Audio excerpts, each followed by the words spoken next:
మిత్రులారా, ఈరోజు BCY party నాయకులు సామ్రాజ్యం గారు, బలరాం గారు, మల్లవేల్ రాజు గారు, పొదిలి రాజలక్ష్మి గారు వీరంతా కూడా రేపు ఉదయం జాతీయ అధ్యక్షులు బోడే రామచంద్ర యాదవ్ గారు బీసీల కోసం ధర్మదీక్షలో ఆమరణ నిరాదీక్ష కూర్చున్న సందర్భంగా ముందు రోజు వీరంతా కూడా కలిసి ఆ దీక్ష విజయంగా సాగాలి, ప్రభుత్వం దిగిరావాలి, బీసీల సమస్యలను పరిష్కారమై దిశగా వెళ్ళాలని చెప్పేసి మరియు ఈరోజు ఇక్కడ ఉన్నటువంటి శ్రీకృష్ణుడు భగవాన్ దగ్గరకు వచ్చి వీరు పూజ చేయించి ఆయన పేరు మీద అర్చన చేయడం జరిగింది.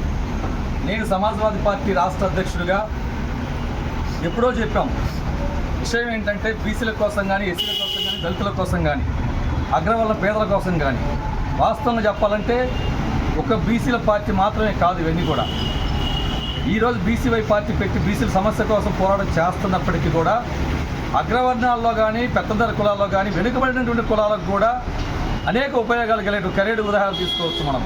అట్లాగే కనిగిరిలో తౌసికి ముతదేహం తీసుకోవచ్చు. వీటన్నిటి మీద కూడా రామచంద్రయ్య గారు పోరాటం చేస్తూ ఉన్నారు.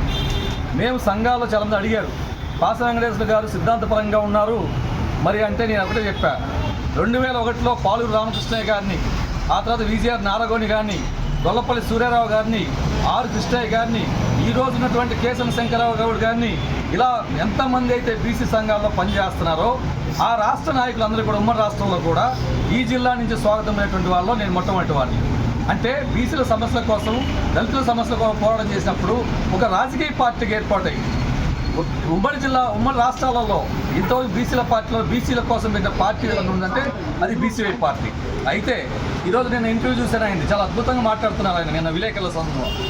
మీరు బీసీల కోసమే పెట్టారంటే బీసీల కోసం కాకపోయినప్పటికీ పార్టీలు అణగారిన వర్గాల కోసం ఏవైతే దగాపడ్డ కులాలు ఉన్నాయో ఏవైనా కావచ్చు, ఈరోజు ఆదివాసీ కావచ్చు, బ్రాహ్మణులు కావచ్చు, ఎలవం కావచ్చు, క్షత్రియులు కావచ్చు, ఏ కులాలైతే ఈ రాష్ట్రంలో ఈ దేశంలో అణగారిన కులాలు ఉన్నాయో, అణచబడినటువంటి వాళ్ళు ఉన్నారో వాళ్ళ కోసం పెట్టినటువంటి పార్టీ బీసీవై పార్టీ చెప్పి అద్భుతంగా మాట్లాడారు.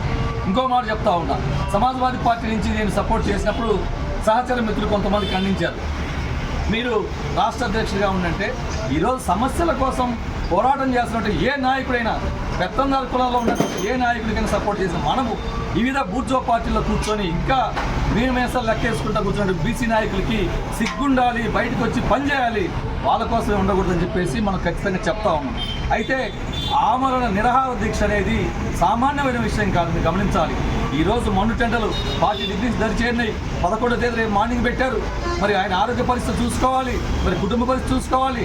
ప్రజల కోసం పనిచేస్తుంటే మనం కూడా రెస్పాండ్ అయిపోతే ఎలా అని చెప్పేసి ప్రశ్నించి నేను సమాజ్వాదీ పార్టీ చెప్పాను. నేను ఒక్కడిని ఆగితే ఆగేది కాదు ఈ ఉద్యమం, కానీ రాజకీయం. ఆయన ఆల్రెడీ ఈ రాష్ట్రంలో, ఉమ్మడి రాష్ట్రంలో వేలాది మందిని బోడే రామచంద్ర యాదవ్ కోసం ప్రాణాలు ఇచ్చేటువంటి ఇలాంటి కార్యకర్తలు, నాయకులు ఈరోజు తయారు చేసుకున్నటువంటి వ్యక్తి ఆయన.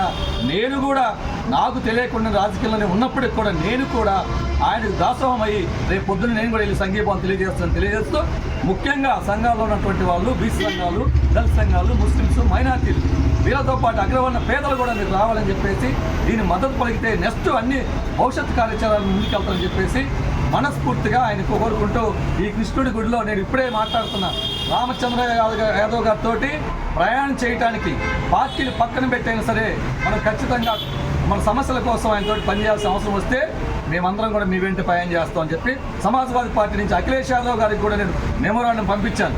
అది చాలామంది తెలియక మూర్ఖులు మాట్లాడుతున్నారు. ఇక్కడ బీసీ సమస్యల కోసం పార్టీ ఉంది, ఆ పార్టీ బోడే రామచంద్ర యాదవ్ మీతో కూడా కలిశారు.